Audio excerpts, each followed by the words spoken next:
We live. We're live. We're live. Welcome everybody to Brocante and Bergamot B&B Mondays. Peggy's here. Hi, Peggy. Happy Monday. Happy Monday. I have some chai tea.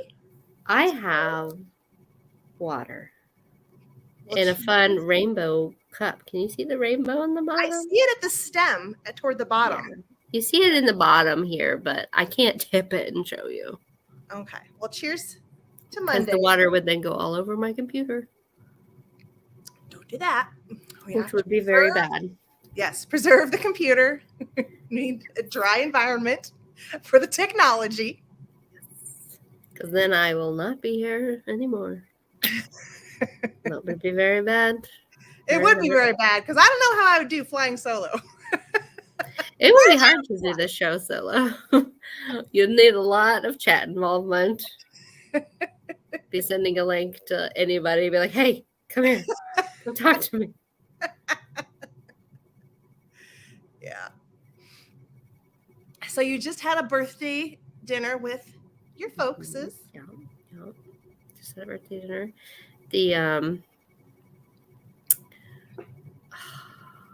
Because my birthday's Friday. It's also my father's birthday. Oh, it's Dad's birthday too. Okay. Yeah, I was born on his birthday. So they're going out of town on Friday, so I won't get to celebrate on the day. So we're celebrating early. And I can reliably say that today is Monday because we're here. But today was very nice, not working, sleeping in. And then I had an appointment, and then I don't know what else I did. And from the pictures, it looks like they got in and out with the roof. Like the roof is all done. It's done. They did it in a day. They were here at 8 a.m. on Saturday morning. And my cats are still a little traumatized with the whole situation. But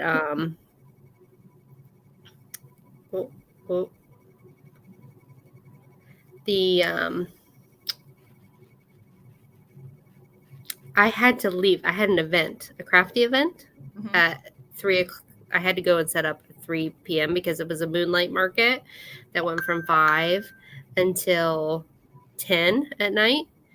So when I had to leave at 3, they had to all back out because, my driveway is a little bottlenecky situation. So they had to move all the stuff that they had loaded and move 3 vehicles so I could leave. But at that point in time at 3, they had already started on the shingling. There was major headway happening already. So I'm sure they were done probably well before 8 o'clock, which is when work has to stop, noise ordinance and stuff. So and they were able to reattach my gutter that had been ripped down in the storm. So now I don't have to worry about that. But Mitzi, anytime there's a loud banging situation, runs for the hills. And by the hills, I mean my closet, because that's where she likes to hide. And then the very next day, we had a severe thunderstorm, including hail. So, yeah. Perfect timing. Cats are not happy. Too much disturbance in the force. They are not. Way too much disturbance in the force. And that's about it. That was Saturday. Today was good. How much hanging out have you done the past few days on your Chase Lounge? Have you been hanging out there? This is where I live, on the Chase. Yeah. So I just have a question. Since I've left, have you noticed anything around your Chase Lounge that maybe doesn't belong? Maybe behind it? No. Oh my god. Oh my god. You're kidding me.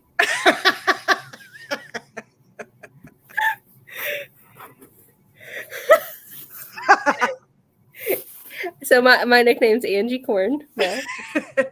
So I will have to preface the fact that because we left in such a flurry hurry, there was no wrapping involved. So Well, there's you got string. string. It's a brown paper package. Yes. Tied up with string. I know you get this. So I thought this is fine. This will work. I love it. When did you do that?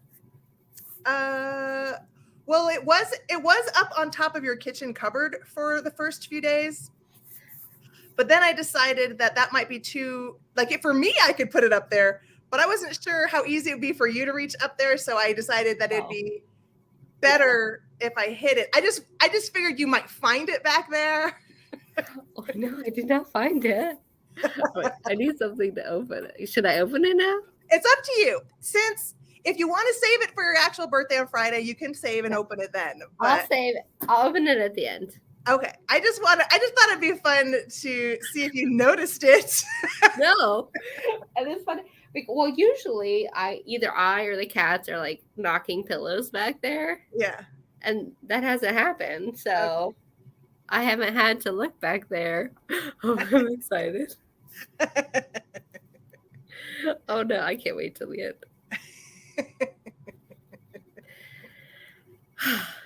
Thank you. Thank you. All right. So let's start our slides because Okay. I just in case they go long, I don't know.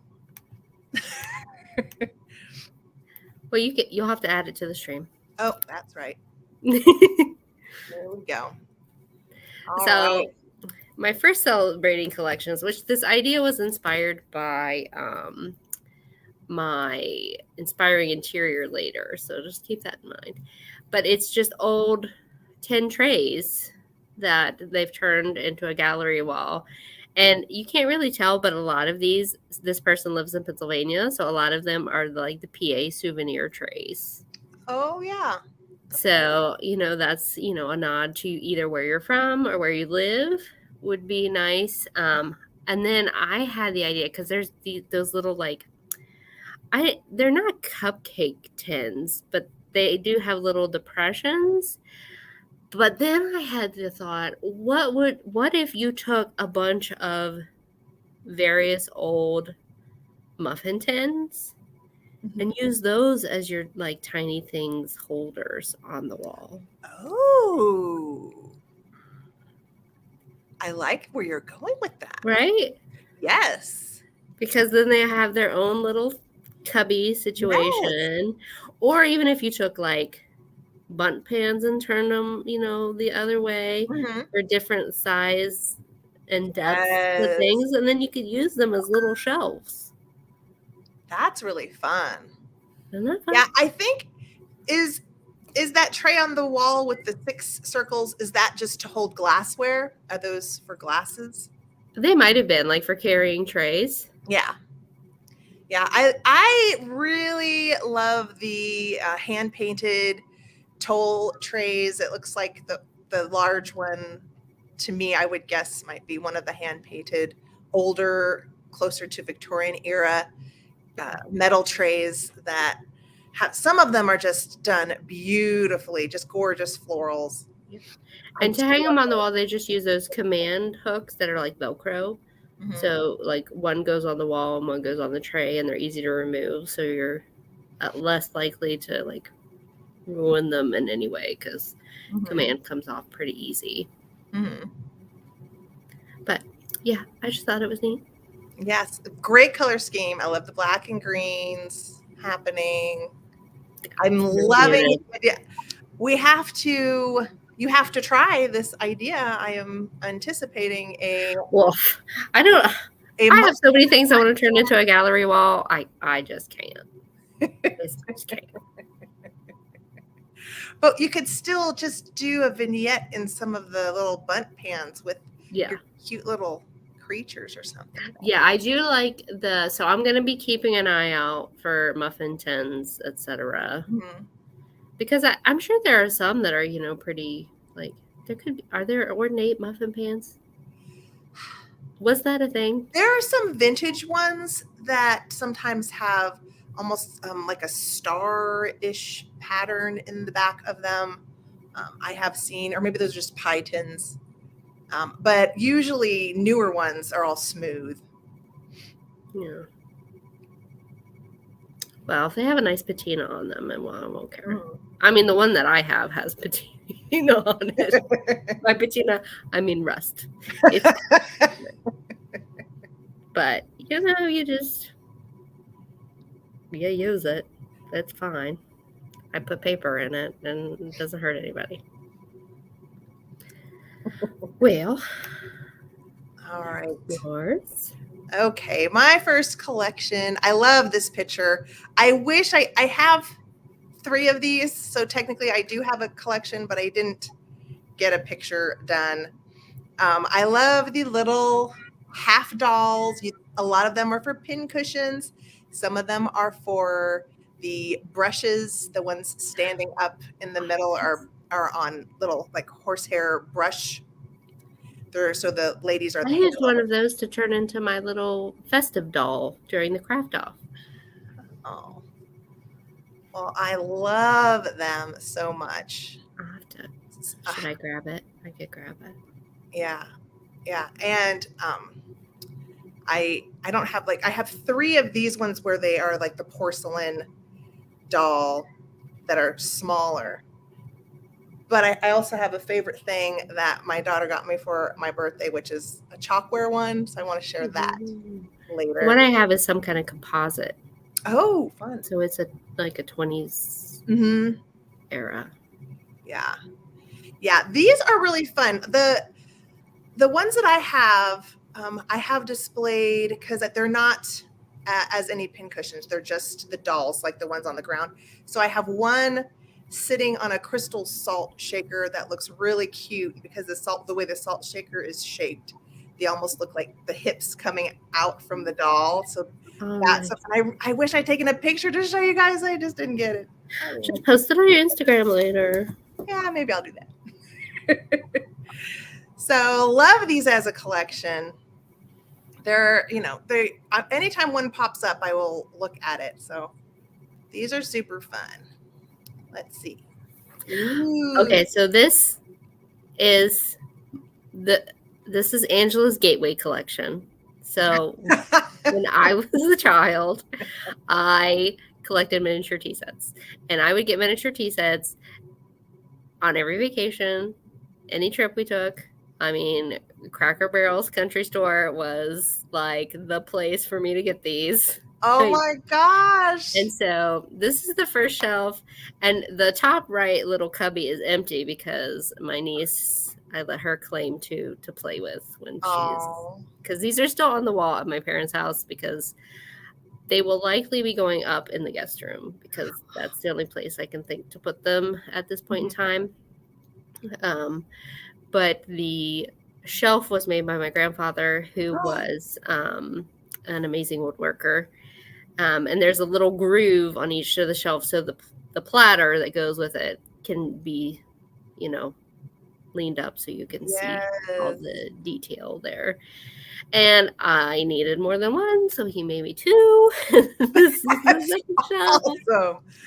Awesome. This one is less just tea sets. It's also got because what started it was the little individual state cup and saucers, which you'll see mixed in there. And then it went from those to the little tea sets. And I want to see them close up. I can make out the what looks like little bears on top of a teapot with a honey hive on it. Yeah. Those big teapot ones are all on the shelf. There's that one I love on the same shelf, but further to the left, it looks like a little flower cart. And then on top of it, the tea set is like little flower pots and flower arrangements. And then there's some other collectibles tossed in there, including my very rudimentary pottery that I made at Governor's Honors Academy in high school. So so that's there. So when you first started collecting the little tea sets at the Cracker Barrel, how old would you say you were? Well, actually, before the Cracker Barrel, let me go back. So up on the top, you'll see these tiny little porcelain tea sets on the very top next to the doll and her bear having a tea party. Mm-hmm. Those came from like the dollar store. Okay. And I got those, I don't know, I was 5 or 6, something like that. Oh, look And at then that. You still have something from when you were 5 or 6 years old. I am a collector. That's awesome. And I use those things. Like I had tea parties. Like I would put water in them and I would, I carried them around. So the fact that they're like not broken. Maria, hi. How Hi, have you Maria. been? So that's that. I And then think it's so cute. It's on so, the so top right special. is a Muffy Vanderbeer, which if you don't know who Muffy Vanderbeer is, she's fabulous. She's fabulous. She's fabulous. Okay. She had a whole collection. My 4th grade teacher had one, and we could dress her up for different holidays. Oh. And I was in love with it. And it was a long time before I finally found my own Muffy Vanderbeer. Oh. I only have one outfit for her. But anyway, I love this. I think that's great. The fact that you did this for when you see my media must, you'll really they go together very well. Awesome. So yeah, I found some beautiful pictures of these, and so thought perfect time to select this as a celebrating collections. The shoe forms, they are, I would say, maybe a little bit quote unquote trendy. I'm sure they've been for a while, but there's sometimes some trends happen for a reason. It's because they're really cool. I love it because it's form. It's also a little bit of advertising. It has that that wakens back to days of making cobbling shoes together. Makes you think of a simpler time. And I do those are called lasts. The shoe forms are called lasts. Shoe lasts, yes. I didn't know that. And I learned it from my media must. So these are the pieces that they would put on those tall metal stands, right? And they'd fit them on. Yeah, because they would work the leather over them and hammer it in, while they, sewed the sole on and such. Mm-hmm. So that's why they needed to be wood, because they could tack to it and then remove the tacks and then take them back off. So some of them were created inside out on the last and then flipped when finished. Oh. Yeah. Wow. Can't. Medium. Wow. But yeah, I mean, I love, just the numbers for the sizes. They're a fun thing to collect. I like them. I like the metal ones too. Yes, and the little wood forms, they're fairly a reasonable price if you want to have a little collection. Add a little charm to your bookcase here and there, I think. So I only have, I think, one of them that I found at an estate sale. But I might be persuaded to purchase find another one. Oh, hey, Michelle. Hey, Michelle. Okay, so let's go. Moving on. Oh, wait, did we go too far? No. Okay. You're next. Okay. For my inspiring interiors, I didn't find like a room that grabbed me, so I chose these beautiful flowering artichokes that I thought. I did not know those were artichokes. They are artichokes, like to the point like where they've flowered to the point of where they're no longer the fruit. They're ready to burst. They're so beautiful. I thought that would just make any interior super interesting and extra special. And then I think that dress forms are a really fun. You just need one, but they're a great way to make any interior, whether it's a bedroom or a living room or a study, anywhere in a bathroom. Dress form is just that can just make an interior super fun. You can put so many things on them. Yeah, I need to bring my dress forms to my house. I mean, I love the garter thing, but I also love That's more of a girdle, I think. girdle thing. Okay. Mm-hmm. But I love, stack hats on it, display hats, display necklaces, scarves. I know we've discussed brooches before. I mean, it's just adds personality to a room. So I thought, this is what I'm doing for the inspiring interiors. I like it. And I like that picture up behind it. I know. I love it.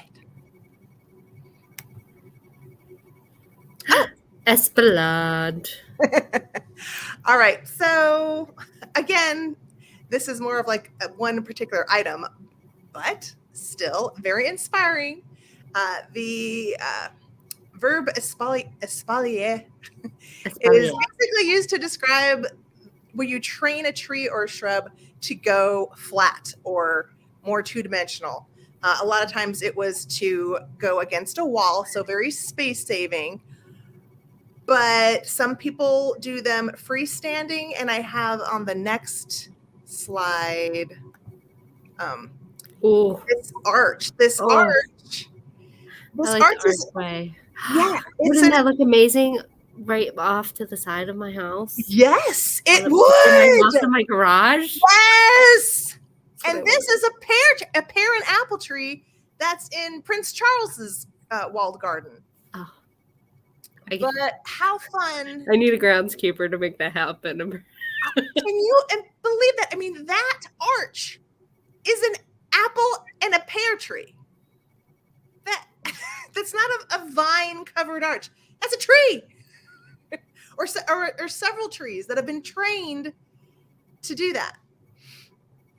So very inspiring. I also really like the one on the wall because it looks like a tree. Yeah, but flat. Yeah. No. I know. And of course, if you watch the Chateau Diaries, Stephanie has now a center area in her courtyard, where she has the fountain surrounded by espalier trees, which kind of create a wall around the fountain area. So hers are lime trees, I believe. Oh, I can't wait to see how those turn out next spring. If it's gonna have fruit, I'm excited. Yeah. Well, they've come a long way, and just from being planted earlier this year, they look really nice. Yeah. Okay. This is very different. I happened upon this website that has residences and spaces in the UK they recommend people to use for fashion or any kind of photo shoots. Oh. And this was one that just I saw it, and I mean these colors are not my colors. Right. But there are elements from this that I love. Yeah. And I mean, it's bonkers. Yeah. Just the colors and the paint treatments in this house are fantastic. They're fantastic. I would love to vacation in this apartment. So and it's called the Kaleidoscope apartment. This is used for photograph. Someone lives there. Someone does live there. But you can rent it to, take pictures in. Yeah, that would be awesome to do a really fun, colorful photo shoot for sure. Right. It was they painted I'm not a fan of painting wood, but maybe that mantle was in really bad shape. Maybe. Paint it pink. Why not? Paint it pink. I mean, I appreciate where they're going with it. For me, I'm too old to ever want to do this. I will never do this for myself. But I understand. If I had a pied-à-terre in London, sure, why not? I'm too old for that kind of vibrancy. But there's more. Oh my gosh. Oh. So this is back behind the couch. Look at the kitchen. Look at the kitchen. That hallway looks like it's a Nickelodeon studio. I know, but look on the right. So this is what led me to the tray gallery wall, because those are all trays on the right-hand side coming up the stairs, all like 60s mod colors and patterns. Yes. Mm-hmm. And then there's another gallery wall, and it's got like string art and pop art and all kinds of things. But yeah, no, this hallway is a lot for me. Yeah. But I can appreciate I mean, if you're wearing like a 60s sheath dress and platform heels lounging on that staircase. I'm picturing more of parachute pants and max headroom hair and Ray-Ban sunglasses. No, I'm picturing in a go-go boot situation for this. Okay. Like a pure white outfit in white go-go boots, sitting on the stairs. Okay, I see. With one of those long cigarette holders. Okay. You know? Yes. You know what I mean? Yeah. But did they do the fluorescent colors in the mod 60s? I don't know if they did. I just think it would pair well with it. Yeah. They definitely have some nice modern art, I can tell, on the wall. Some pop art. So yeah. So y'all, you can do whatever you want. If you can do if it inspires you, do it. Let's go for it. Yeah. And I love the shelf in the top, like left-hand corner, that like built-in shelf that they like painted the chevron on around the corner, which gives it kind of this like. Oh yes, I see up at the top. Yeah. Because it looks like it's going in when it's actually coming out. You know. Yes. It's like a trompe-l'oeil situation almost. So I just liked it. I appreciate it. The colors. Oh yeah, I bet if you shined a black light in here, that's what this needs. They need uranium glass. Yeah. I think uranium glass would look kind of dull in this room. It might. Yeah, I just wanted to throw in something completely random, but I was just searching quirky homes, and this came out, and I was like, wow. Now, the thing I really need to know is, how do they access those lime green shelves to the right? How do you get the stuff from it? Because I'd die if I had to get a ladder. How do you? And maybe they're really tall. Stairs? Huh? Either they're really tall, or they have a ladder that can go onto stairs with different. Oh yeah, possibly. Yeah. Anyway, next slide. Wow. Okay. Oh, Edward's sister.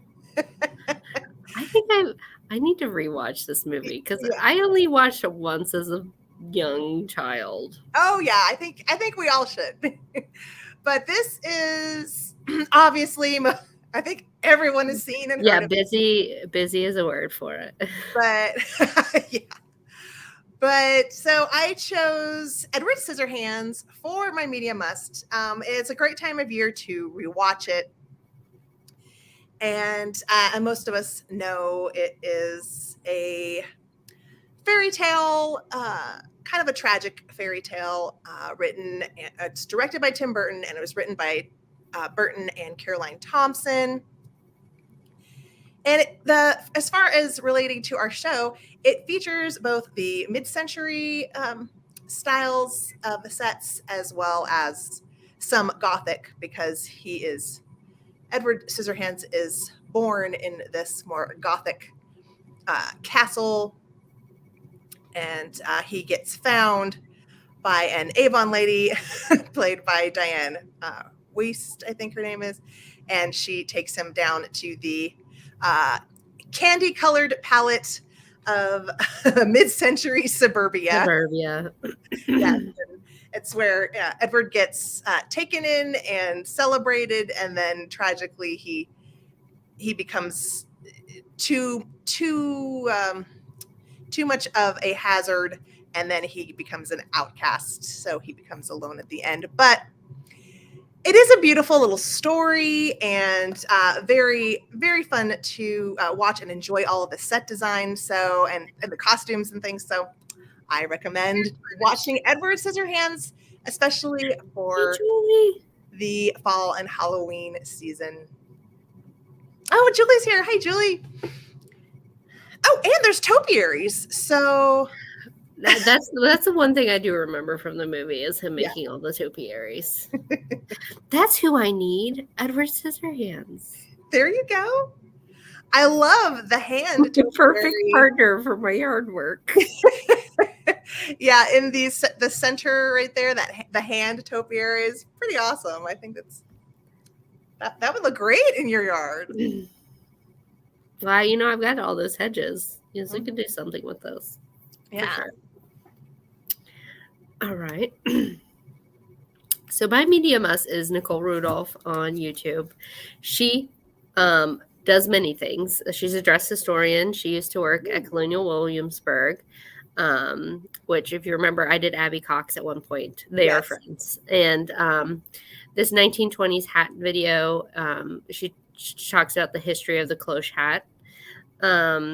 But one thing I think you all will really like is her like Victorian studio tour, where she talks about all the things that are like usually behind her in her videos. They're all gorgeous. Like this still on the right is part of a lamp pair that she owns that are absolutely lovely.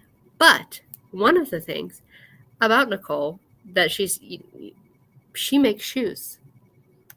Wow. Here she is. Oh my gosh. Did she make those up there? Yes, she made those 1920s flapper shoes because she's making a 1920s capsule wardrobe because she's going on a cruise that's all everybody's going to be dressed in various periods of clothing, and she's doing 1920s. But at the bottom right, that's her working on putting the pieces together. One of the things that made me fall in love with her are the pictures on the left where she, Abby, and another of their friends did historically accurate Hocus Pocus costumes last year for Halloween. And with Hocus Pocus coming two coming out, like if you don't watch anything else, you could watch those three. So she makes shoes, but she also talks about the history of things. Hey, Jan. So, you know, one of her videos, which she was when she was making these shoes, was how they tried to outlaw high heels at one point in time, and things like that. So, like different kind of corsets, all of that. So, if you like history of fashion and shoes, she used to work for the. I don't know if she still does. But what is the shoe company? But you can buy shoes she has designed. Oh, you can? By this company. I think is it American Duchess, I want to say? Oh, I haven't heard of them. No, I'm going to have to. Are they a vintage kind of? They are all inspired by actual vintage designs and yes, American Duchess. Okay. I don't know if she still works for them, but she did and has created shoes. And so some of her videos she'll talk about like the original examples that she used to, you know, design or create her own shoes. So I think that's what an amazing craft to. Well, yeah. Well, one of the things you can't see in that flapper, you see like the lighter portion. That's like a braided, like mint green and white, like basket wove leather there. Oh, wow. Like you should watch the making of those flapper shoes because it's. I will. I cannot wait. Bonkers. Cannot wait. But she also does she's made medieval footwear and such like that. So all time periods, but it's worth checking out. And you can see how elast is used. Like when when she does the hair, like that red hair, is that a wig or does she do that to her own hair? I'm pretty sure that's a wig because she usually has short hair. Oh, okay. And it's very dark, so it's hard to dye that. Yeah.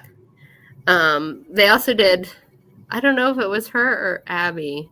They did What We Do in the Shadows. They did some costumes from that. Oh, she also did a medieval Maleficent, like a true time period Maleficent. I would love to see that. So check out Nicole. She's also on Instagram at the Nicole Rudolph. So Nicole Rudolph. Yeah, there's her name. So wow, I love finding new things to watch. So I'm excited. She's got lots of fun things to watch. So that's my media must. Yes, Nicole Rudolph. Wow, sounds fascinating. Okay, I picked another artist for my history highlights, and he's a September baby too. He is a September baby, and we're going to look at some illustrations by Arthur Rackham. He is very, very well known. He is a British artist who is very famous for his illustrations, for classic fiction, but most of all, children's literature and fairy tales. And when you see some of these pictures, you are definitely going to recognize them, even if you did not know who the artist was. Okay, so we're going to scooch over here. Just as a quick brush with a little bit about him, he grew up in London. He did spend some time in Australia, but he studied art at the Lambeth School of Art and really loved it. His parents weren't too happy about him going into the art field, and they kind of pushed him into more of the editorial newspaper field. But while he was there, he was drawing. He basically he couldn't help himself. Had to follow his passions. And while he was a staff artist at the Westminster Budget, that's when he really started illustrating books. And this time in history is known as pretty much the golden age of illustration because of all of the new printing processes and things that were happening. And he, because he worked at the newspaper, he got really good at working with some of the halftone printing processes that worked well with his drawings. The big boom for him happened in 1900 when he did an edition of the Grimm's Brothers fairy tales, and the illustrations were really widely acclaimed, and he really started to have his career in like the fairy tale children's books grow a lot. And you'll see a lot of the books here in just a second. But in America, he kind of came on the scene in America when he did Rip Van Winkle. And then the other little history bit is he did become a member of the Royal Society of Painters in Watercolors in 1908. But now we shall look at some of his beautiful, beautiful illustrations.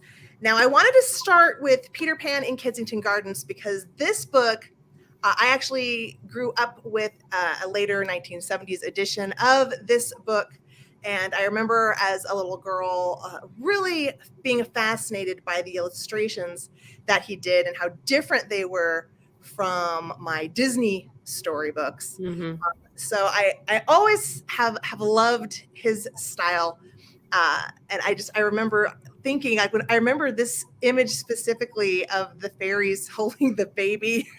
And I didn't understand, like, Peter Pan is a baby? As a kid, it blew my mind. But he has a wonderful style. He draws in like graphite, pen, ink, pencil, and then he would do watercolor over them. And he is really well known for a very muted palette. And I did go to a lot of extra work, and I found some of the original books. So like the red book here, that's what the book looks like, the first edition that came out with his illustrations in it. So if you ever see this book But out and about, buy it. Buy these books, every single one. If I show you a book, you're gonna just take a look. Anytime you see, especially any sort of fairy tale book, look and see who the illustrator is, and look for Arthur Rackham. So, Snow White and Rose Red. These are 2 illustrations taken from Grimm's Fairy Tales. There's so many. I mean, if you look him up on Google, you will find so many illustrations. Sometimes it's hard to know what, so it did take me a while to piece together which illustrations were from which books. And then I, searched, well, there's so many editions of these books. What are the originals? So I try to pull some extra info that you can't just Google really easily. The Strawberries in the Snow is a Russian, I guess Grimm's Fairy Tales kind of pulled from a lot of folklore. Yeah, they stole from lots of people. They stole from a lot of people. So I did want to share the Strawberries in the Snow, which was a Russian folktale, and then Snow White and Rose Red. I thought there's so many. I mean, it was really hard not to make this 100 slides. Yeah, I mean, I love that they're not what I think of when I think of watercolors. Like the line work and stuff that he did first is fantastic. Yes, yeah. And he did a lot of illustrations that were just line work as well. But I did choose most of the watercolors. This illustration is so famous. It is from a story called Undine. And this is a German folktale. And this is the original, I believe, UK book from 1909 that had his illustrations in it. And the English fairy tales, I found 2 editions. Well, and this is like Nouveau era, so like you see influences of that on the spine and things. Yeah. And I was picking also a lot of illustrations that leaned toward Halloween. So I thought this one of the 2 sisters, where you have the tree talking to the witch. I love it so much. And then this is another book. This is the Wonder Book for Girls and Boys. That's written by Nathaniel Hawthorne. And he did an illustrated edition in 1922. And I found some pictures of what it looks like on the inside, as well as some of the illustrations from that storybook. He also did an edition of Hans Andersen's fairy tales. And anytime I found something that had like the inner book, like I love just down here below the outside, probably the title page. Title page. Just, I mean, beautiful. These, you see the watercolors and you think, wow, but those were just the plates. In some of these books, there were also beautiful line art all around, but not even just the title page, like within the book. So some of these are just wonderful, wonderful antique books, if you can find them. Yeah, this one. So this is The Tempest, and this is a perfect example of the amount of artwork beyond just the beautiful plates. But you can see the cover art here, and then the plate is surrounded by line art around. So these books are amazing. And I mean, the watercolors are amazing. They're all fantastic. His style was just so fantastical. All right, then we got Midsummer Night's Dream, and this is the 1908 book. This is the first edition of the ones that he illustrated, and this is another one where I found an inner page where you see not just the watercolor. This is called puck Puck and the Fairy or Puck and Talking to the Fairies or something, because Puck is there on the left. But the illustration around. Yeah. And then there's Bottom and Titania. I'm guessing that's Bottom and Titania. Yes, it is. Yeah. It is. So just so beautiful. I mean, the fairy tales are magical, and then his illustrations and the books become magical themselves. All right, I have a new bucket list find item. And so this is Legend of Sleepy Hollow. And that's what the original book looked like. The one on the bottom is another edition that I think came out around the same time. So sometimes it's interesting how when you look things up, they both would say 1928, but the covers look very different. So that's why I included both of them. So, sometimes, look for the earliest dates. If you find any Arthur Rackham book that's between 1900 and 1920, it's a winner. I'm going to tell you that straight up. Now, if any of you saw my post on Instagram, this illustration from Sleepy Hollow of the witches coming at each other, I used that, and I said the witch with the hood was Angela, and the witch with the hat was me, and we were coming at each other. And so to celebrate our birthdays, I am posing a task among anyone who watches this show now or later within this first week, maybe like by Friday. And there's Malcolm and Mitzi up on the tree limbs. Yes. Yes, the cats are there watching. So if this was a personification of Angela and I want you to come up with a funny anecdote or story as to what are we attacking each other for. So at first I was thinking, it could be over the last piece of gluten-free birthday cake. But you could come up with something super, super funny. And then I want all of you all to read what you say in the comments, and whoever gets the most thumbs up, I'm going to send you a present. So that is what I want to do for our birthdays. And I'm moving on to, I know there's a couple more Arthur Rackham photos in here. This is interesting. These two. Wagner.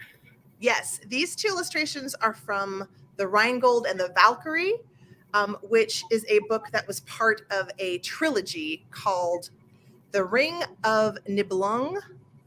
I had never heard of this before, but it does look interesting, and the illustrations are beautifully done by Arthur again, of course. But Richard Wagner was a composer as well. The maybe Ride of the Valkyries, an opera. Maybe.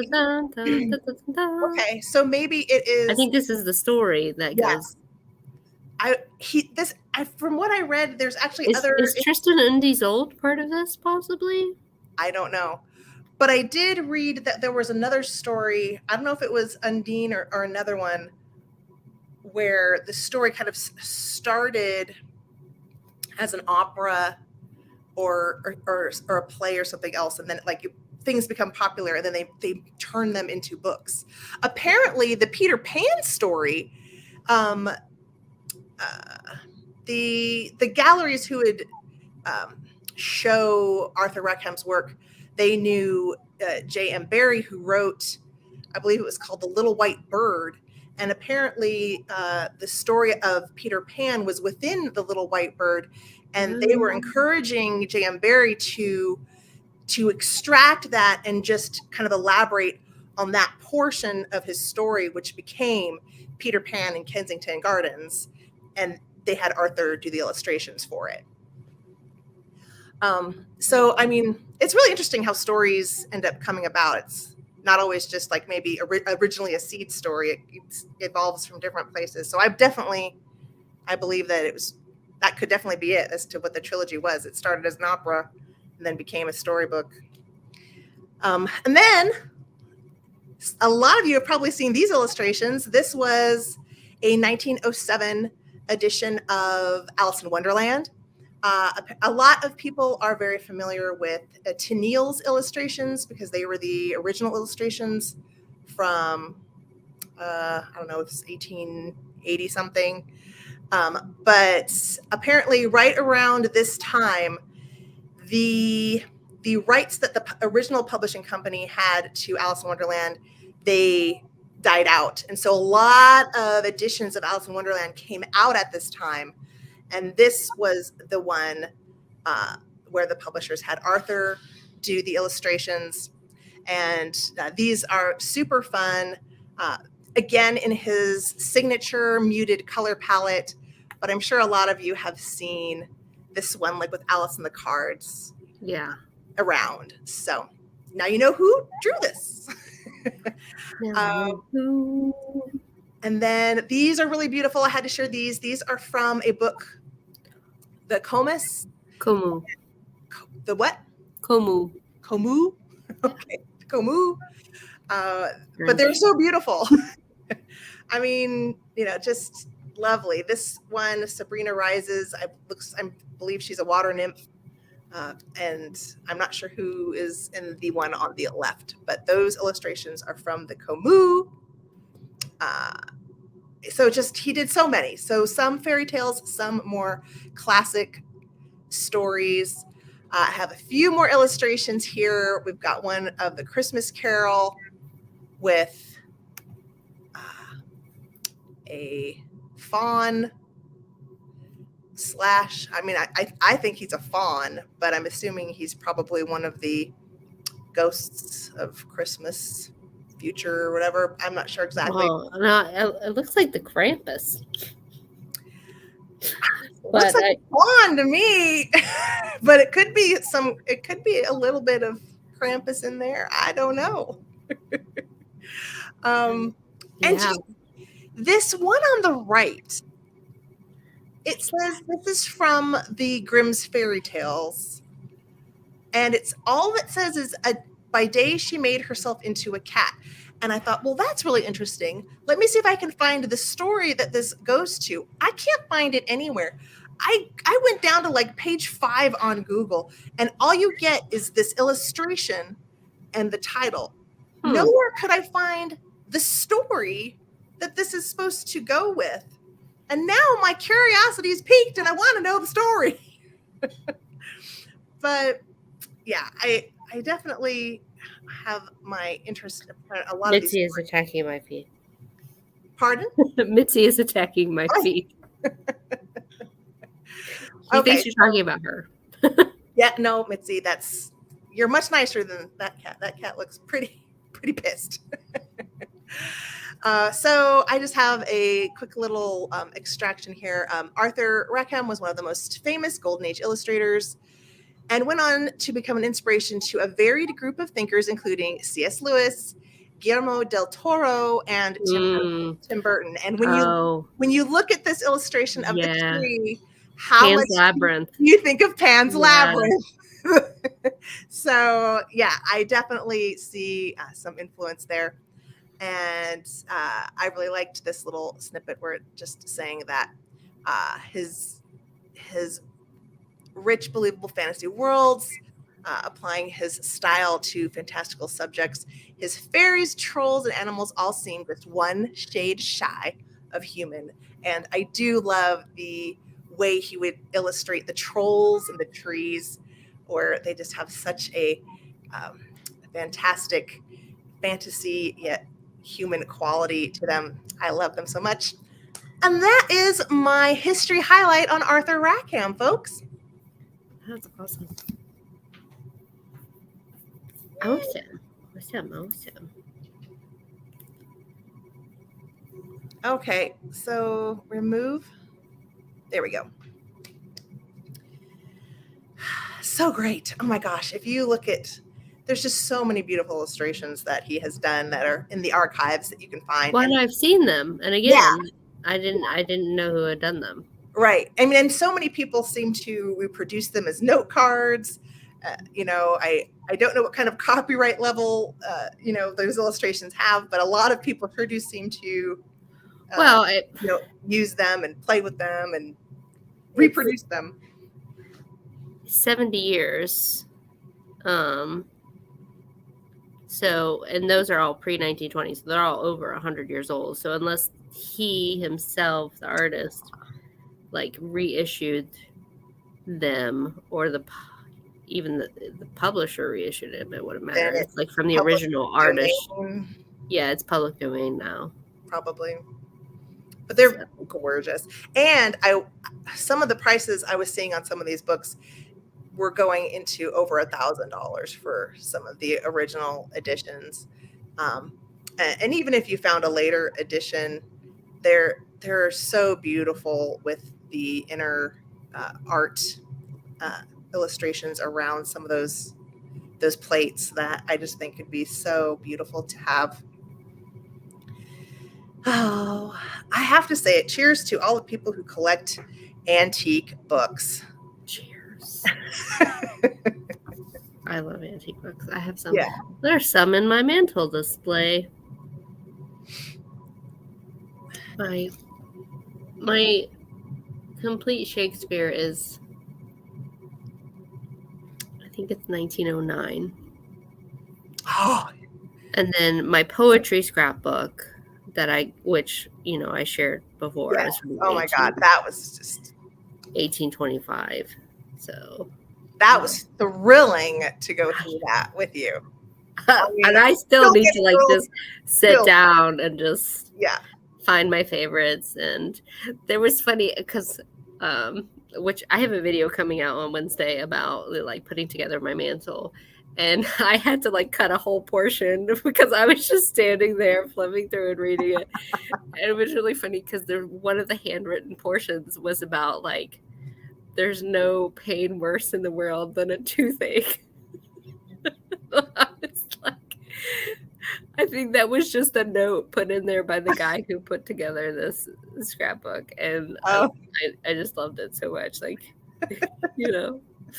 It was what he was going through at the time. Well, yeah, must have been pretty. I mean, toothaches aren't pleasant, so I'm sure. They're not. They're pretty terrible. Well, speaking of the 1800s, I have something. My favorite thing for right now. Oh, I'm so excited about it. Is and Jan asked, yes, Heather's birthday was just this past Friday. I know, guys. And mine is the big half century mark. And mine is this coming Friday. Surely is. But my parents went to visit a cousin in PA near Lancaster. And, they were catching her up on everybody. And they were talking about how I, am doing this and all my collections, etc. And she's like, I have something she needs to have.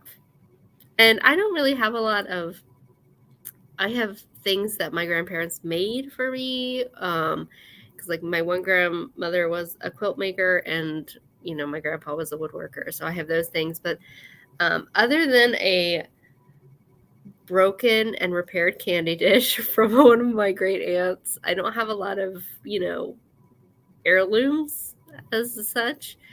And I think that's part of why I love antiques and vintage things. I love, the continuity, the history of them. And she's like, I have something she needs to have. So inside is this very delicate paper that says thin double glass silver colored vase. Vase is spelled with a C. Thanks, Michelle. Yes, thanks, everybody. One of a pair given to Julia when she was 8 or 9 years old in 1881. And then up at the part, it says the other vase pair was given to Naomi, which was the sister of Julia. Oh. Julia is my great-great-grandmother. Wow. And none of her children are really interested in antiques. And so she's like, give this to Angela because it is a hand-blown double wall pitcher. The glass is very, very thin. Man, It's at least from 1881, and it's mercury inside in between the two layers. And then there's this decorative floral motif on it. Goodness. Where do you keep this piece? I just got it. I don't know where I'm gonna put it yet. It's so pretty. I just got to see my parents since they got back. But here's, the inside. So, some of the mercury has worn in some places, but there's no chips or cracks or anything. I've never seen a double-walled mercury glass anything, at least of this age. And I love that you can see, there's a little snip from where they, cut the glass off the pontil, and attach the handle. There's a little snip right there. And the antique Burmese basket I have has the exact same kind of snip. So I'm going to have to do some research on possible makers of this. Because they just broke it off the pontil, and it's open in between the two layers here. Wow. Oh. I'm going to have to laminate this to preserve it. Yes. That's a really good idea. But it says that Rosalie gets this, which would be my great aunt, which was my cousin's mother, or grandmother. There's too many family members involved for me to keep trace, but I love it. I'm so very excited about it. So it is gorgeous. Wow. I'm excited to learn more about it. I'm gonna have to put it on my glass group and be like, help, because I have no idea where to start. Just the fact that you have something from your family from that far back. You said 1880s? Yeah, 1881 is when it was gifted to my great-great-grandmother. 1881. To have a piece of history from your own family from that far back, I think, is amazing. And I am super envious because I definitely don't have anything like that. That's wonderful. It's so sad that people just I know nobody wants to keep it and pass it on, So there's that. Wait, I have a present to open. Wait, really quick before you do it. I just want to share my birthday present that I got from my daughter Sky. She's amazing. This is my little chalkware half doll. Isn't she cute? She's so and cool. She's got her little pin cushiony, tuffety bottom. But so this will add to my little half doll collection. So I just wanted to share that. I was very happy to get that from my baby girl. So now I'm going to go back. Okay. So I have to find a thing to open this up. So if you missed the beginning, Heather was like, so have you been on your chaise much? And I was like, oh, only every day. And she's like, have you looked behind it? No, I have not. So I hid a present behind her chaise lounge. You hid my birthday present behind my chaise. So, all right. Oh, where is I have a cutting device here somewhere. Yeah, be careful opening it. Just in case it's slippery or I don't. Slippery. Well, sometimes my bubble wrap can be slippery. Okay. So, and then I don't want it to fall. Gotcha. Okay. I know. I was sneaky, Jan. Very sneaky. I was super sneaky. Okay, this should work.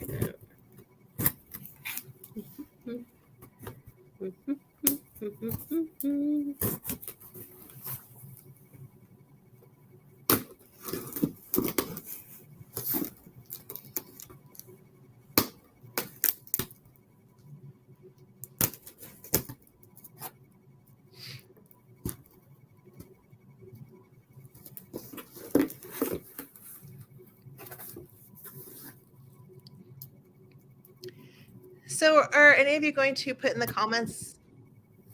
Yeah, who's going to come up?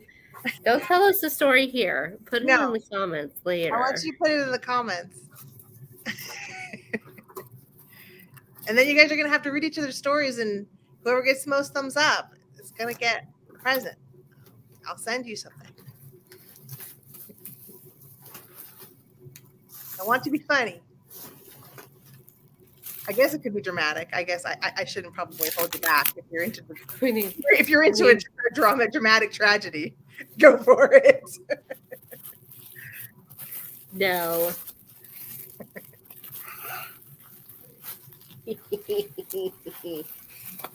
I know you don't need any more. I don't have tall glowing glass candlesticks, but I do now. Wait, where's my black light? I need my black light.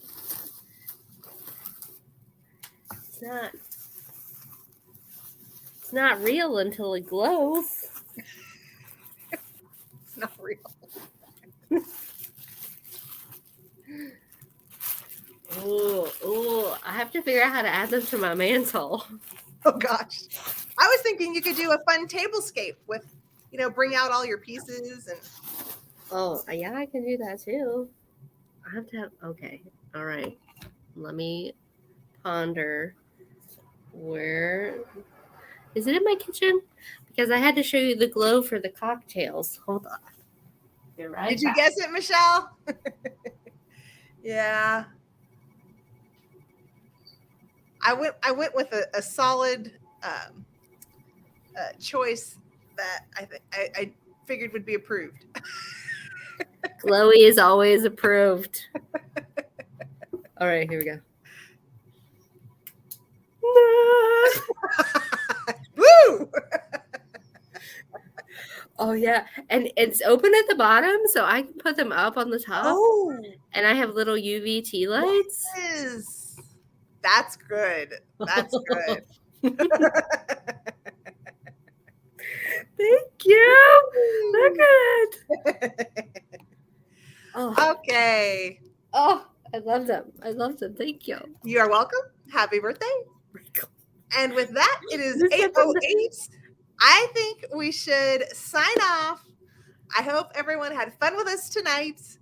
And we will see you all on our show on Angela's channel next Monday. Yeah, we are thinking of doing something maybe a little bit different. So we might do something a little bit. It's going to be like a celebration. So yeah. We're thinking we have to come up with games. Yeah. And then we'll announce who wins, who got the most thumbs up, and I'll send you something. But yeah, we want to do something, either a game or something. Yeah, it'll be good. We need to come up with it. Mm-hmm. We'll figure it out. So thanks for hanging out with us. We love you all. Everybody. Until next time.